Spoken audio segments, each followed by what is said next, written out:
What is going on, ladies and gentlemen of YouTube? My name is Prodigy and welcome to another video on the channel. Today guys, we are going to be talking about some speculation regarding what the two upcoming Kingdom Hearts projects might be. So during the Kingdom Hearts 2020 trailer advertising phase 2 of the franchise, in the opening we saw a bunch of boxes, 3 of them being already filled with Kingdom Hearts 3 Remind, Dark Road, and Melody of Memories. Though there's 2 other boxes as well over to the side, which we can only assume are 2 unannounced titles. One of these new titles likely being worked on by one of the other new teams that Nomura had mentioned previously, and the other title might end up being the next Osaka game. Along with that though, in the bottom right it does say 3 new stories with 6 new playable characters. Melody of Memories doesn't seem to have anyone new that is playable, though that is left to be determined because they might allow us to pick new characters in the co-op mode, which would be pretty cool. Though this shouldn't be all too surprising given the gravity of Sora's situation. It should be clear that he won't be playable for at least a short while, and the series will focus on others trying to save him. So them saying it out loud isn't anything too surprising, though it is nice to know that we are going to be getting new playable characters in the series going forward. Now, we don't know exactly what they mean by new, because it's kind of hard to imagine like who we haven't played as in the series already that could be in a main protagonist like role in the future outside of Kairi. Maybe a Lee, maybe a Sayax, but I seriously doubt that's going to happen. Maybe a Zora as well, though they still said 6, and that's not 6, that's 4 that I named. Though it is possible that these games will have multiple playable characters similar to Kingdom Hearts 3 for example, and maybe Roxas is the protagonist, but there's little segments here and there where you get to play as Xion or Lee for example. Same thing on the opposite end as well. Maybe there's a game where we're playing as Riku a lot, but we also get to play as Kairi. I do believe these 3 new stories are going to cover the new story arcs that have been introduced in the last game. Subject X, the Foretellers,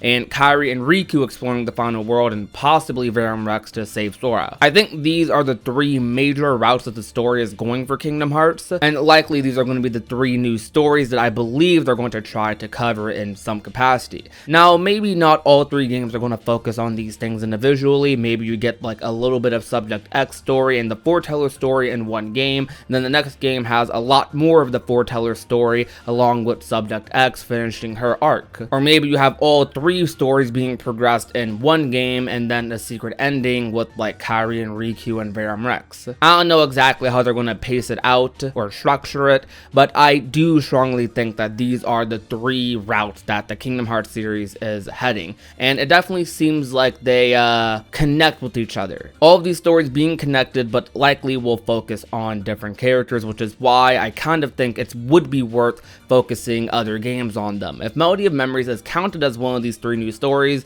then it'd be kind of weird because we don't see Kairi being playable in this game, at least yet, because we've only seen 1 trailer. But this game is seemingly going to be mostly rhythm game. We don't know exactly what the story is going to completely entail. We know that it's likely going to be covering a lot about Kairi's past, and it's going to be covering some things that happen after Limit Cut, after Kingdom Hearts 3 Remind, but we don't know to what extent. Is it going to be a teaser? Is it going to be a lot? Just how much is it that we're going to get? Some people theorize that Melody of Memories might actually end up having some involvement in the Subject X story as well. We don't know exactly what Melody of Memories is quite yet, outside of it simply being a rhythm game that might have some Kairi cutscenes, and that's really the extent of it for now. Regarding these other projects, I do feel strongly that at least one of these games will focus on the Birth by Sleep trio. The Birth by Sleep trio and Limit Cut have the most out of place cutscene I think I've ever seen in the Kingdom Hearts series, and anything out of place in Kingdom Hearts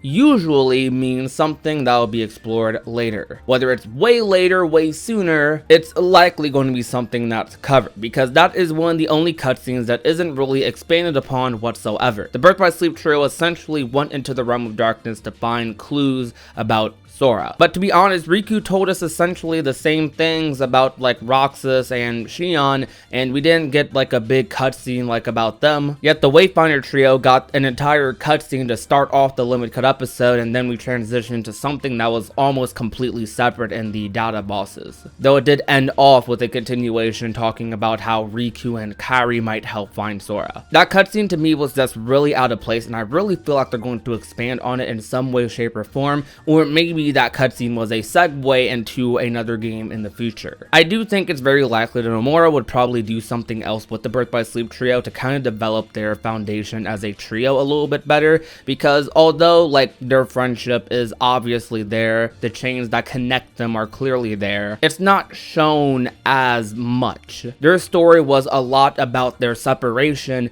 to their eventual reunion, but we didn't get to see a lot of them being together outside of like the very beginning of Birth by Sleep and little increments in the end. Though them being separated for pretty much the entire time we knew them made that cutscene in Kingdom Hearts 3 all the more memorable. But I do think this is a perfect opportunity to have like all three characters in the same party fighting at the same time. Maybe you get to switch it around with all three of them. I think it would be really nice, and exploring more of the realm of darkness via the Birth by Sleep trio I think definitely fits them a lot. There is still another team that's going to be working on another Kingdom Hearts title as well, and we don't fully know what the Osaka team is doing yet, so this could be the Osaka team's game, or it could be the new team's, this Birth by Sleep game. I definitely don't think any of these titles are Kingdom Hearts 4 though. I'm down to be surprised, but I believe that Kingdom Hearts 4 is going to be in the next batch of games rather than ending off this batch. I believe we'll get news on what this next game is after Melody of Memories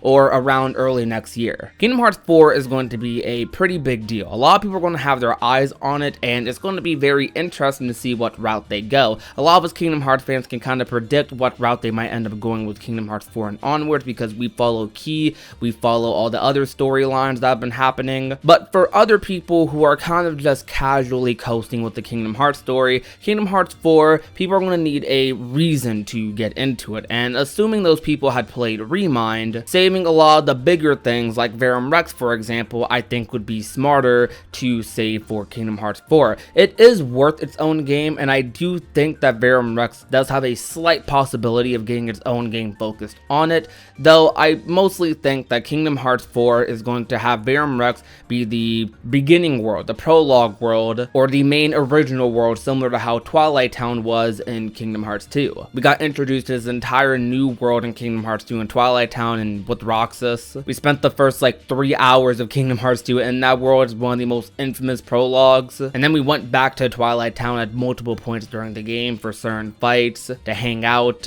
and it's become one of the most iconic worlds in the Kingdom Hearts series, and I have a feeling that Verum Rex is going to be a similar thing. I think to start off Kingdom Hearts 4, to start off this next phase, what is likely going to be a lot of people's first game in the next phase, just because of its number title nature, I feel like starting it off with Verum Rex right off of what the Kingdom Hearts 3 secret ending did would probably grab the attention of a lot of people. So that's why I think that we won't get a Verum Rex game in this batch of Kingdom Hearts games, maybe not until after, but most likely I feel like Verum Rex, the next time we'll see a lot of Verum Rex in a playable fashion, will likely be in Kingdom Hearts 4. That's what I'm expecting, though. I could be surprised, and I would love to be surprised. All of these games I do think will cover the year-long gap between Kingdom Hearts 3 and Limit Cut, which is why I believe that we're going to be getting a Birth by Sleep trio game, and I think the follow-up game to that, or whatever game comes out first, the game next to that would probably be a game following Subject X, or the Days trio, because I think it's about time we get another Days trio focused game. I feel like the Subject X story arc is going to be a lot bigger than we think. I have a feeling that Subject X is the key to a lot of things that are going on in the Kingdom Hearts series right now, and is likely going to be a pivotal piece for the Foretellers, the Master, Lushu, for them to execute their plans. So rescuing her or figuring out her importance, what happened to her, is likely going to be a top priority, I feel like, at some point, and is something that is worth exploring and probably worth having its own game about. Though it is speculated that Subject X could be in Kairi's story, Melody of Memories, as well, because from what we can infer based off of the secret reports, it does seem like that they were in Hollow Bastion. They were under like Ansem the Wise's castle like around the same time. So it's possible that maybe we see Kairi running throughout the castle and we actually get to see and interact with Subject X in that capacity, and that would definitely be really interesting. But to 2 more Kingdom Hearts projects are indeed coming. Kingdom Hearts 3, they confirmed with this 2020 trailer, was the start of Phase 2. We already knew Dark Road / Union Cross was a part of the next saga. Even while Kingdom Hearts 3 was going on, we figured like, okay, they're probably going to focus Union Cross's story more so on what comes after than with Kingdom Hearts 3 itself. And Melody of Memories is completely our like official, I guess, start of the next saga or Phase 2. Though it does still seem like we're going to be getting like a little bit of backstory to other characters in that game. Melody of Memories is going to be coming out this year, likely within the next couple of months. Are these other games going to be a different genre similar to Melody of Memories, or are these games going to be the action games that we're more familiar with? That's going to be very curious to see as well. But that's all I have for you guys today. Thank you guys so much for watching. If you guys enjoyed, leave a like, share the video with a friend or a family member, and last but not least, if you have not already and want to become a part of the Union, all you have to do is hit that red little subscribe button down below. My name is Prodigy, and I will talk to you guys soon. Peace out.